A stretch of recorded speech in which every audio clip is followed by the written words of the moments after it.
Stay off social media. In the digital age, spoilers are almost inescapable. You can find them on social media, online message boards, television, and if someone is really mad at you, they can sign you up for an anonymous text messaging service that sends Game of Thrones spoilers automatically. For hardcore fans of shows like Game of Thrones or franchises like the Marvel Cinematic Universe, avoiding spoilers can mean disconnecting from the outside world completely. But for others, investigating leaks and sharing spoiler-filled predictions can add more purpose to fandom, even if it leads to legal trouble and accusations of copyright infringement.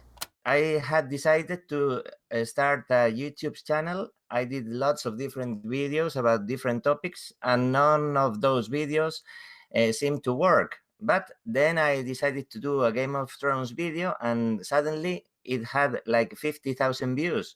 So it was logical. I thought, well, people want me to talk about Game of Thrones. Jose Señoriz goes by the username Freaky Doctor on YouTube, but his fans on Reddit call him the Spanish Spoiler. He first gained internet fame back in 2016 for his analysis of Game of Thrones, and since then he's published almost 300 videos about the series.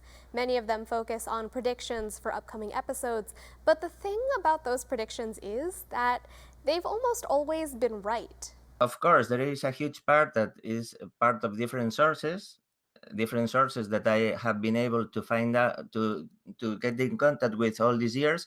But there is also lots of speculation too, because after all, I have been doing this for 4 years. I analyze every picture, every information that is released.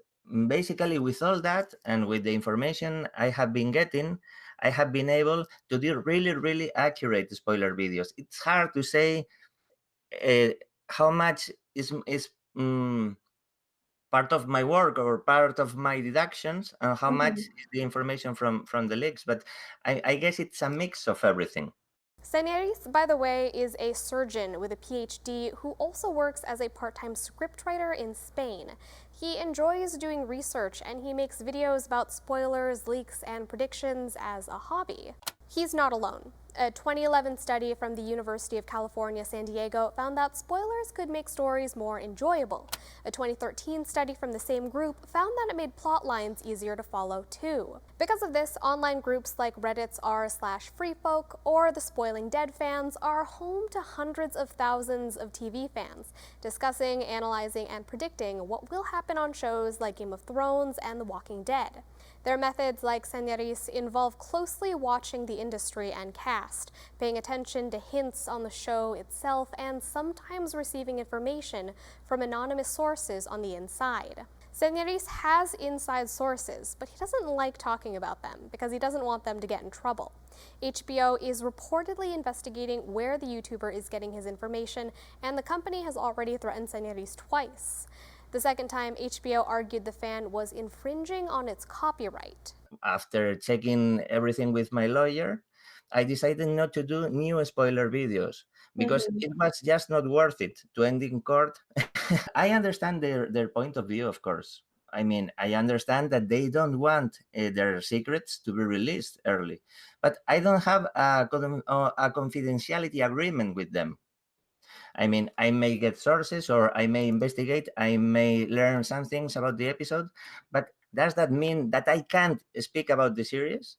So, yes, there is debate about that. Señoriz is just the latest spoiler investigator to face legal action like this, and it raises this question. Do spoilers infringe on the copyright of production companies? I mean, it seems that you can only post spoiler videos if you are wrong. The trouble starts if you are right.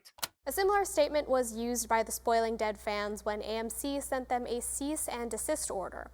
If we post our prediction and we're right, AMC says they will sue us.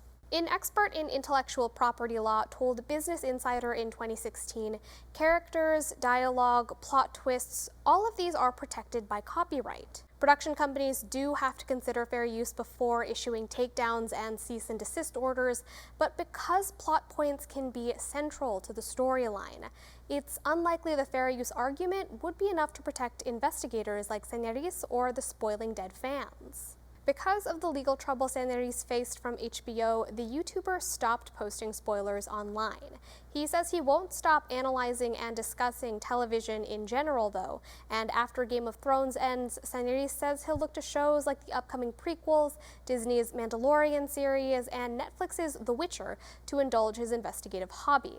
As for the end of the series that made him famous in the first place, the YouTuber is going into the last episode of Game of Thrones as unsure as everyone else. Right now, this is the first time that I have a certain level of uncertainty, and I will watch the last episode without knowing the actual ending.